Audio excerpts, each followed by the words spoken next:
ជំរាបសួរលោកគ្រូអ្នកគ្រូទាំងអស់គ្នាថ្ងៃនេះខ្ញុំមកធ្វើវីដេអូចែករំលែកចំណេះដឹងទាក់ទងនឹងរបៀបរកពិន្ទុសរុបមធ្យមភាគចំណាត់ថ្នាក់ហើយនិងនិទេសសម្រាប់ថ្នាក់បឋមសិក្សាខ្ញុំជឿថាមានលោកគ្រូអ្នកគ្រូមួយចំនួនគាត់បានចេះបានយល់ហើយប៉ុន្តែខ្ញុំចង់ធ្វើបន្ថែមទៀតទៅកាន់លោកគ្រូឬក៏អ្នកគ្រូឬក៏បងប្អូនដែលអត់ទាន់ដឹងចា៎អញ្ចឹងដើម្បីធ្វើការងារនឹងបានយើងចូលទៅក្នុងកម្មវិធី Excel ចា Excel នេះខ្ញុំឧទាហរណ៍សិស្សរបស់ខ្ញុំហើយយើងធ្វើម្ដងយើងអាចប្រើបានមួយឆ្នាំសិក្សា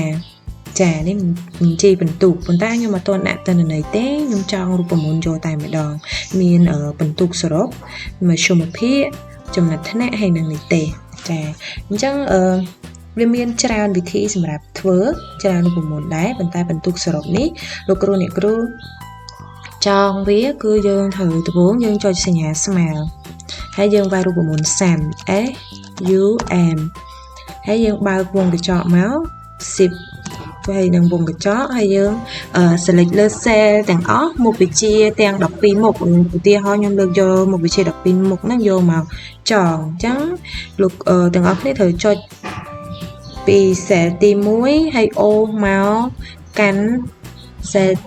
ចុងក្រោយគេហើយយើងចុចបិទវងកញ្ចក់ហើយយើងចុច Enter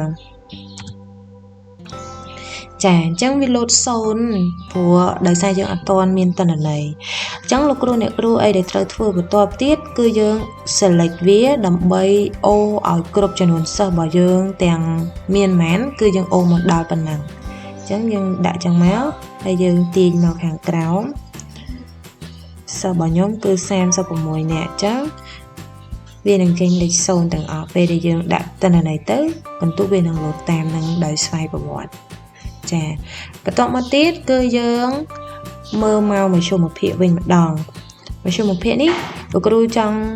ទាំងអស់គ្នាចង់ធ្វើតាមរូបមន្ត average ក៏បានឬក៏តាមវិធីនេះក៏បានដែរបានដូចគ្នាអញ្ចឹងដំបូងគឺយើងដាក់សញ្ញាស្មើហើយយើង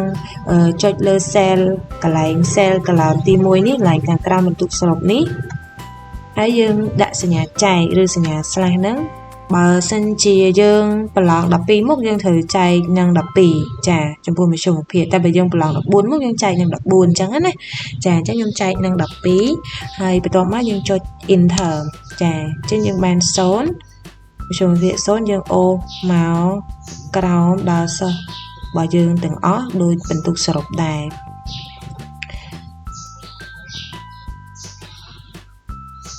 ចាត្រឹមនេះចឹងគឺងាយស្រួលមែនតើលោកទាំងអស់គ្នាអាចសាកវិធីនេះបានហើយបន្ទាប់មកចំណាត់ថ្នាក់នេះយើងប្រើតាមរូបមន្តរាងចឹងខ្ញុំសូមទាញអានេះឲ្យវារៀងកុំលាតបន្តិចដើម្បីដាក់រូបមន្តរបស់យើងចាឥឡូវប៉ុណ្ណេះចុះអញ្ចឹងរូបមន្តរាងទាំងអស់គ្នាចុចសញ្ញាស្មើមកហើយវាយពាក្យថារាង RANKចឹងរាងយើងចុចសញ្ញាបើកវងកញ្ចក់ហើយយើង select លើ cell ទី1មធ្យមភាគនឹងដដែលហើយយើងដាក់សញ្ញាក្បៀសបន្ទាប់មកយើងចុចលើcell ទី1នឹងទៀតហើយអូសមកក្រោមរហូតដល់អស់សិស្សរបស់យើងចា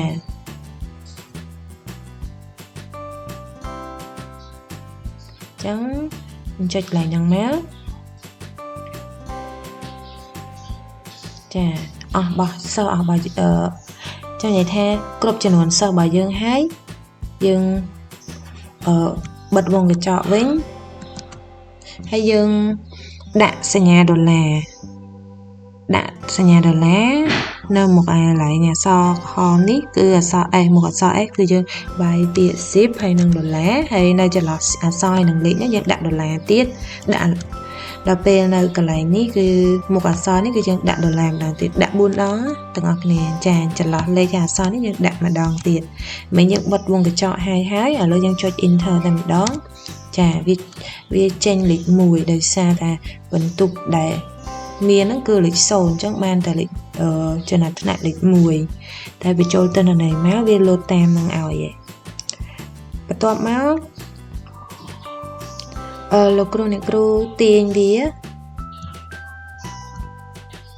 ដាក់ឲ្យវាចេញសញ្ញាបូកហើយយើងទាញវាចុះមកក្រោមចង់រូបមន្តងាយតែយើងអាចជួយសម្រួលដល់ការងារនិងចំណេញពេលវេលាយើងបានច្រើនមែនតើចាចេញលេខ1ទាំងអស់ព្រោះបានបន្ទុក0ដូចគ្នាមធ្យមភាគ0ដូចគ្នាឥឡូវយើងចូលដល់ការកំណត់និទេសវិញម្ដងការកំណត់និទេសហ្នឹងយើងអាចកំណត់ជាភាសាខ្មែរល្អបង្គួរមធ្យមអីក៏បានដែរប៉ុន្តែសម្រាប់ខ្ញុំចង់ដាក់ជានិទេសអង់គ្លេសវិញយើងដាក់ឲ្យរៀងធំតិចទៅដើម្បីបញ្ចូលរូបមន្តខ្ញុំដាក់និទេស ABC ចាអញ្ចឹងយើងវាយពាក្យថា smile អញ្ចឹងគ្រប់រូបមន្តគ្រាន់តែសញ្ញាស្មើមុនគេទាំងអស់អញ្ចឹងយើងវាយពាក្យថាយើងធ្វើតាមរូបមន្តអៀបដាក់អក្សរធំក៏បានដែរអក្សរតូចក៏បានដែរទាំងអស់គ្នាអញ្ចឹងយើងបើកវងកញ្ចក់មកហើយយើងចុចលើ cell មធ្យមភាពមិនចុចលើ cell ចំណាត់ថ្នាក់ណាចាចុចលើ cell មធ្យមភាពតបមកយើងកំណត់អញ្ចឹងខ្ញុំដាក់ថាធំជាងយើងចុច shift ហើយនឹងសញ្ញាធំជាងឬ small 9តបមកយើងចុចក្បៀសហើយយើងចុចបតៈ2ពីលើនេះដើម្បីដាក់និទេសអញ្ចឹងយើងដាក់និទេស A ទោះបាននិទេស A តបមកយើងក្បៀសមួយតង់ទៀតហើយយើងដាក់អៀបរូបមន្តអៀបយើងធ្វើទាល់តែអស់និទេសរបស់យើងអញ្ចឹងយើងបើកវងកញ្ចក់ទៀតមកហើយយើងចុចលើ cell នឹងដដែល S9 នឹងដដែលចាហើយបន្ទាប់មកយើងដាក់សញ្ញាធំជាងឬក៏ smile ឥឡូវដល់បន្ទុកលេខ8វិញណាអញ្ចឹងបើបានធំជាងឬ smile 8គឺបាននិទេស B អញ្ចឹងយើងដាក់ក្បៀសមកហើយយើងចុចសញ្ញាយើងដាក់តាឯងសញ្ញាក្បៀសពីលើហ្នឹងហើយយើងវាយចំប្លុកដែរយើងដាក់អក្សរ B តបមកយើងក្បៀសទៀតយើងវាយពាក្យថាអៀបហើយយើងបើកវងកញ្ចក់sorry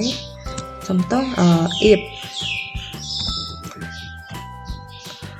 យើងបើកវងកញ្ចក់ហើយយើង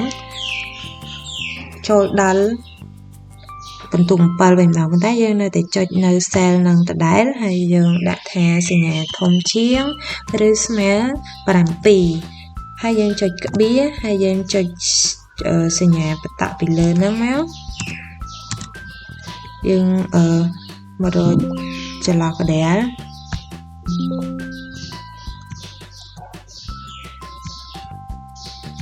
ហើយលេខ7គឺយើងទទួលបាននិទេស D ហើយយើងចុចក្បៀសមកហើយយើងវាយធ្វើបែបហ្នឹងរហូតទៅអ្នកទាំងអស់គ្នាអៀប